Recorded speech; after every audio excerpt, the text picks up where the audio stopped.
What's up, what's up, what's up? So I'm actually recording right now on, hey, what's up? How's it going? Thanks for joining. I'm actually recording right now on my camera. The last time I did a live stream, I was doing a YouTube live stream and it lagged really bad. So I'm recording on my camera, gonna be posting that on YouTube, but I'm doing a live stream right now on Instagram. Q&A, weekly Q&A for the week. I got my notes right here, and I'm going to be answering some of the questions that you've sent me the past week. I'm also going to be answering some of the questions in regards to filming and video making in general on Instagram right now. But let's start off with the questions that you've sent me the past week. So let's get right into it. The first question was, what got you interested in making films, and did you always know that you wanted to do this? Okay, so let's start with the first one. What got me interested in making films? So,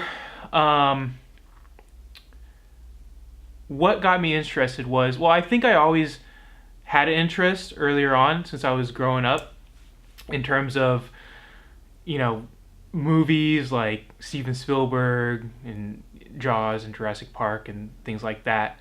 And also in high school, whenever there was a school project, I always wanted to direct the project. If it required making videos, I always wanted to direct it, and I always wanted to edit it.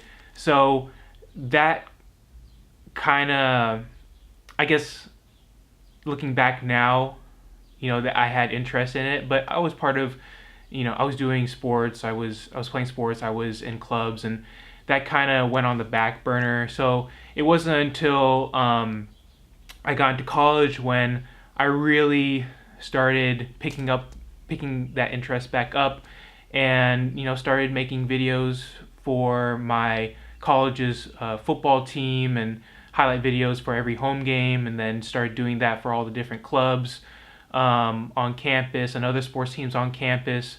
I actually have a video of my story on my YouTube channel.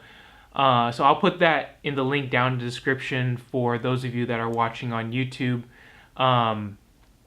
And that basically, in that video, I go over, how I started and how I got interested. But basically, that's just like a short description, short story of how I initially got into it. And then, did I always know that I wanted to do this? No, actually, I didn't know. I knew that I always wanted to get into business. So that was basically the main thing that I wanted to get into. In terms of what kind of business, I really didn't know. I knew I wanted to do something that had to do with marketing, but I didn't know what. But once I found the interest in filming and making videos and seeing how I can connect that with business, then that's when I knew, okay, I know that I have some raw talent earlier on, basing from, other people's feedback, and also just my gut feeling, and seeing the products that I promote, seeing the marketplace in terms of how that kind of how that kind of compared to other videos in the marketplace at that time. And so after making the call, I just went all in, and I knew that after more and more testing, more and more experimenting with video and business and things like that, I just kept going, kept pushing forward, and I knew that, okay, this is what I want to do for a long time. So initially I didn't know, but after a while, I just tested it out and I just went all in on it. A lot of people, that I meet, they have one foot in another thing, and then one foot in something that they really want to pursue. And this is something I touched upon in the last live Q&A, but I mean, it doesn't work. If you really want to do something and you're passionate about something, you just have to go all in, because the best thing that you have, if you're young, and the best thing that works for you is time. So you can always, you can always go back and, get a job or go back to school and things like that. But if you're passionate about something and you want to pursue it and you want to turn it into a business, I would say go for it. Go all in on it, because that's the fastest way to get to where you want to go. Okay, so that was the first question. Second question, how much, if you're charging for a 1 to 2 minute video for a local business, how much would you charge? When it comes to charging, so I will give kind of my input in terms of how I got to my price points. When it comes to charging, first of all, you have to have a portfolio. A lot of people ask, what should I charge for the first, video that I do for my client? I tell them, well, or ask them, do you have any, previous things that you can show, previous work that you can show? And they say no. Well, then that's going to be really hard for your client to get a good idea of the type of work that you do. So it's very important to have a portfolio. Next thing, in terms of how I set up my price points, really it's just, when you're starting out, it's really just trial and error.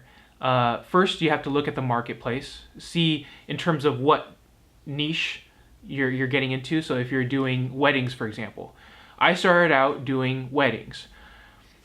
I looked at what the top tier prices were and the quality of work there was in relation to that.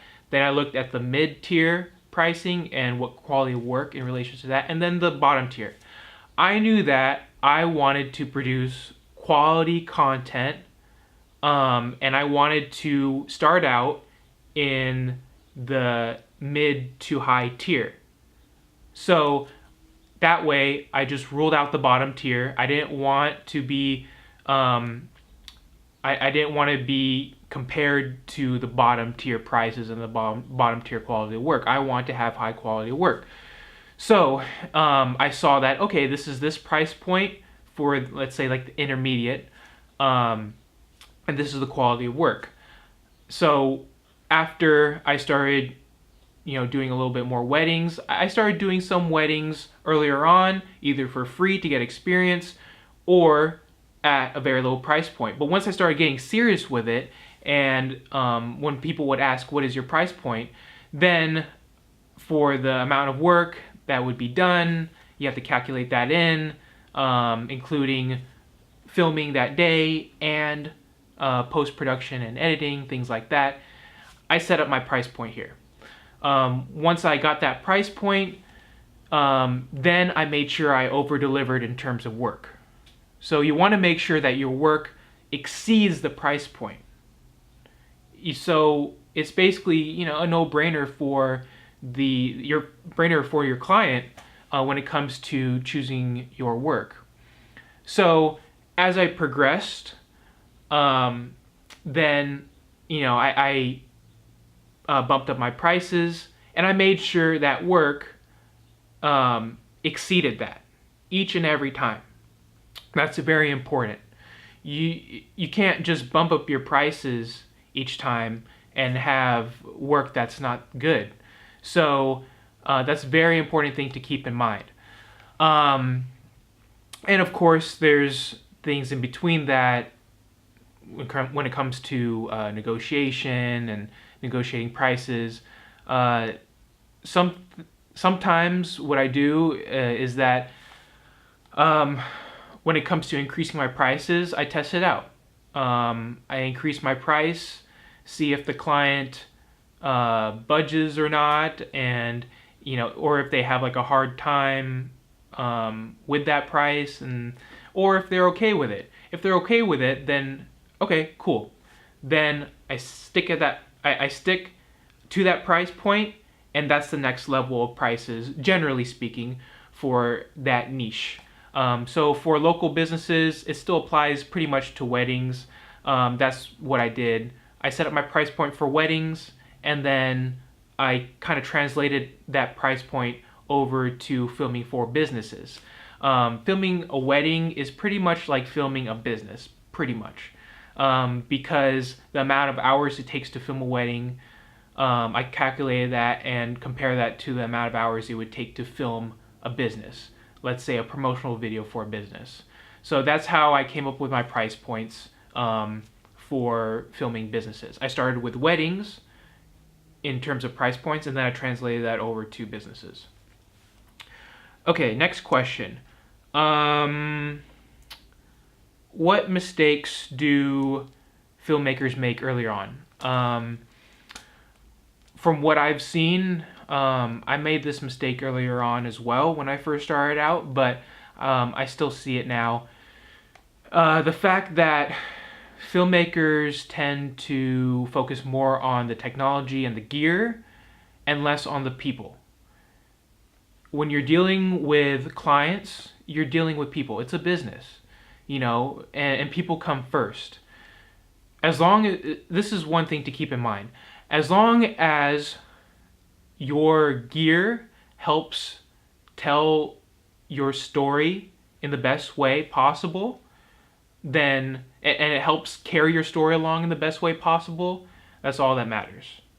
So technically, you don't need the best camera, 8K camera in the world, if all you need is a camera that best tells your story in the best way.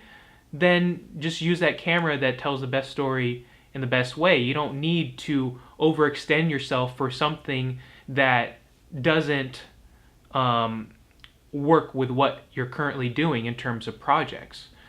So, going back to the people part, let's say for an interview, you want to make sure that when you're interviewing your client, for example, you want to be very personable with your client. You want to make them feel comfortable, because the content is way more important than the technology and what type of camera you're shooting on. Because when you make your client, when you make the person that you're interviewing, for example, comfortable, then you get the best out of them. And when you're dealing with clients, when you're speaking to them, when you're conversing with them behind the scenes, that's very important, because you want to build a relationship with them.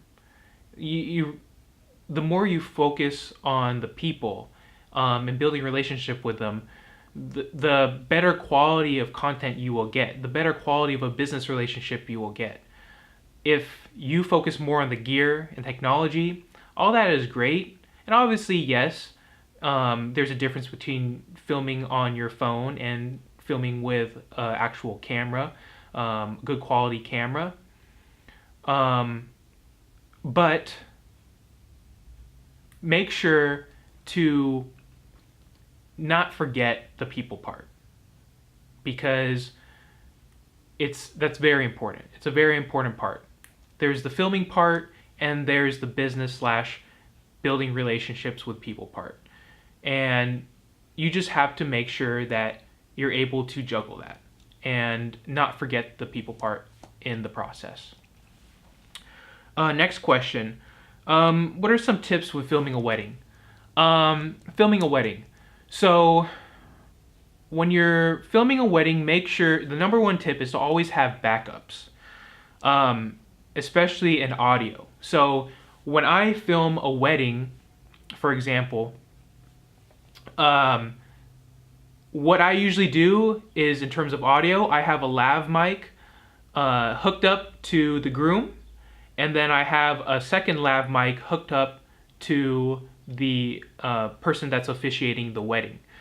I don't hook it up to the bride because with her dress, one, having like a mic hooked up here would be kind of hard and it wouldn't really look good. It's just easier to hook it up to the groom or the officiant, usually because they would be wearing a darker color, maybe a suit or something like that, depending, or they can hide it.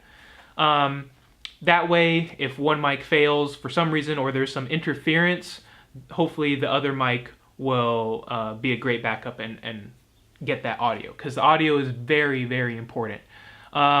Second thing is to make sure you're in the best position to get the most important parts of the wedding. So, for example, the kiss. That's very important to get. You want to make sure that you're as center as possible. If you're a one-man crew, make sure you get your spot right there in the middle and get the shot of them kissing. If you have multiple cameras, let's say 3 cameras during that shoot, then perfect. At least you have some backups. If someone ends up walking in front of the main camera filming straight downward, then at least you have some backup cameras on each side. Another thing when it comes to weddings to keep in mind is to definitely get a lot of B-roll, meaning if you don't know what B-roll is, it's just a lot of action shots. A lot of action shots to add into your wedding video on top of those important parts that's going on.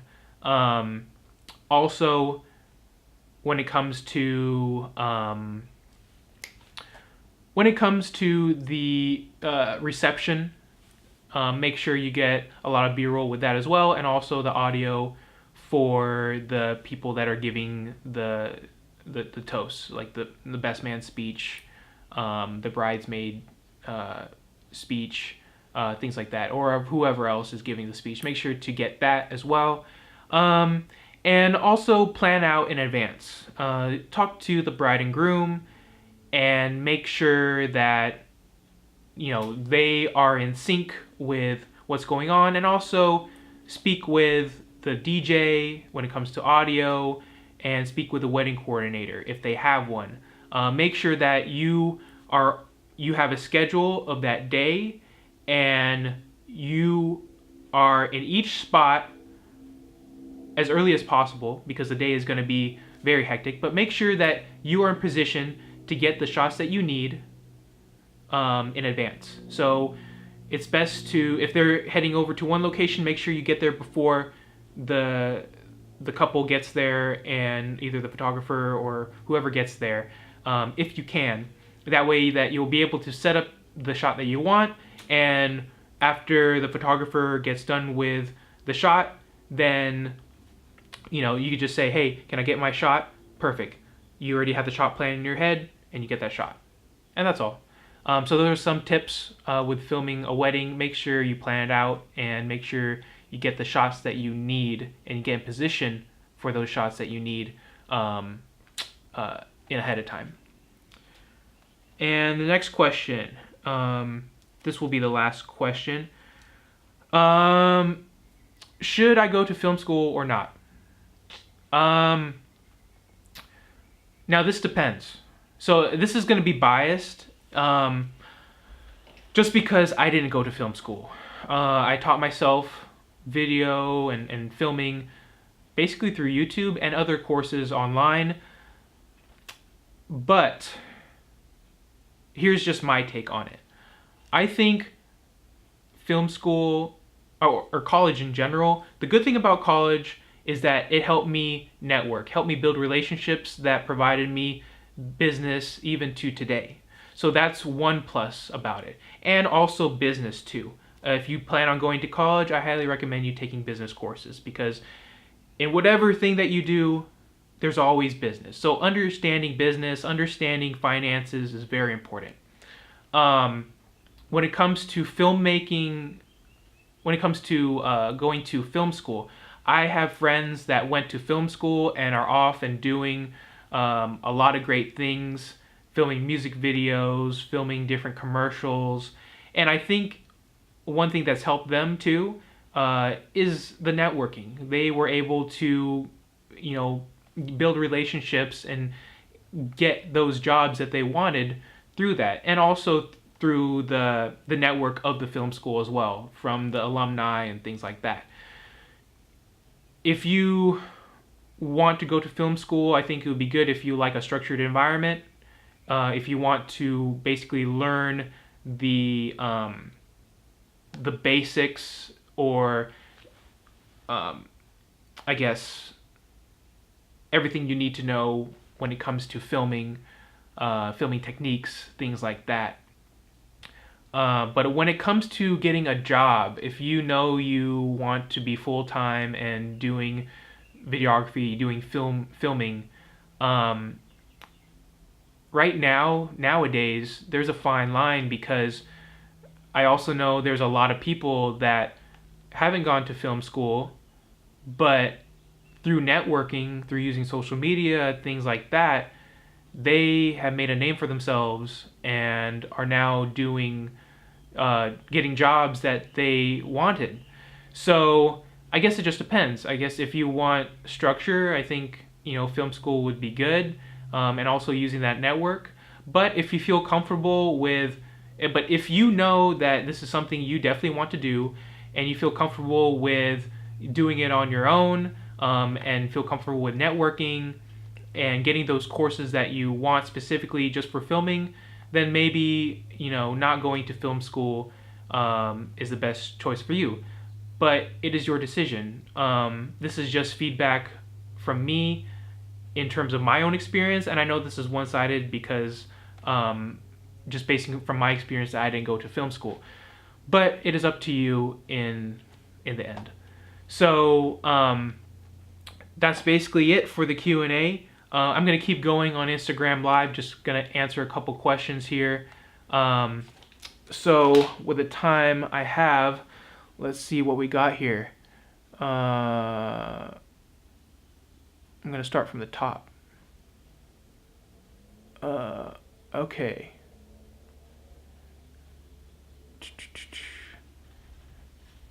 What's a good film camera?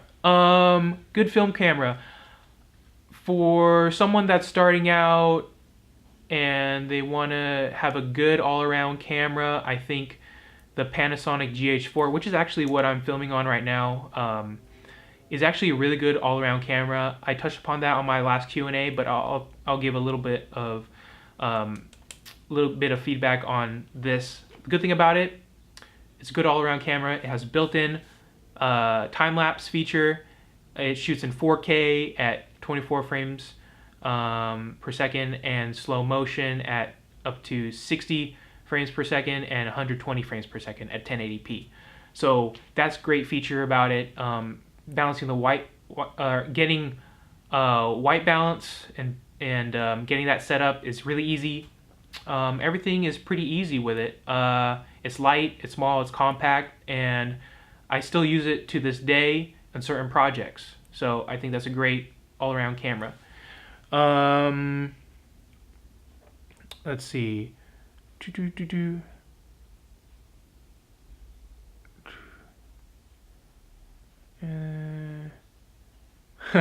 Philly, I need a haircut. Yeah, I know I need a haircut. Okay, let's see. I do collabs. I'm going to touch upon that real quickly. When it comes to collaborating, I do collabs, and it also depends on who I like to collaborate with. Sometimes there's no, obviously with collaborating, there's no payment involved. It's just helping each other get your names out, and basically cross-promoting each other through the audience that you have. And one thing to keep in mind is when you do a collab, you want to make sure that that collab is, you know, worth your time You want to do that collab genuinely with that person, and you make the best out of it. You don't want to go into a collab and asking the person, hey, what you don't want to go into a collab and see what you can get out of it personally. You want to provide also value to whoever you're collaborating with. Um, you know, even even more so, because that's very important. Because you're building a relationship as well with whoever you're collaborating with. So make sure to keep that in mind when in terms of collaborating. How I collaborated with most people was through Instagram. Actually, I just basically went and sent a DM to people, and when it was time to collaborate with them, I just made sure I over delivered with the quality of work that I had. And over time, I just, built up relationships through that. And you can do that too. It's very simple nowadays when it comes to contacting people that you want to collaborate with. Let's see here.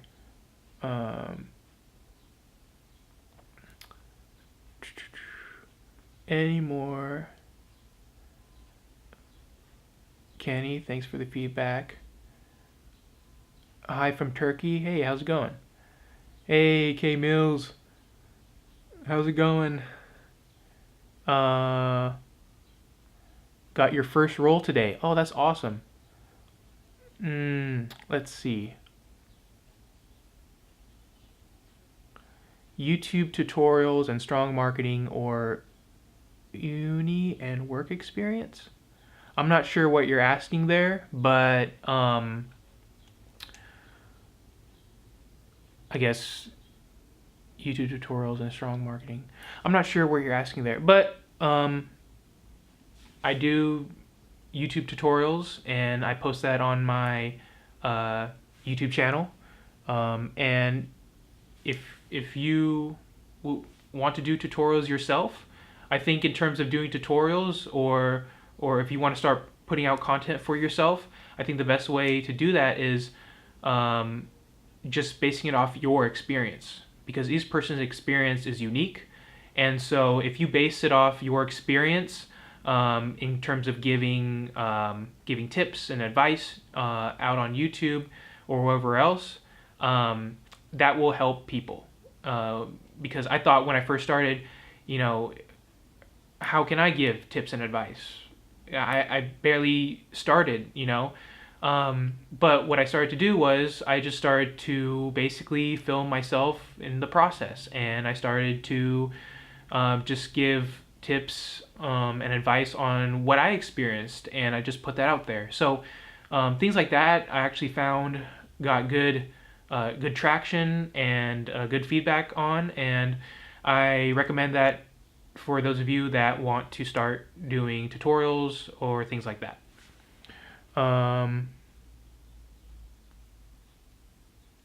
What do you think about for 24mm Canon lens 2.8? 24mm lens. So for a majority of my work that I do is a lot of run and gun shooting. So I have zoom lenses.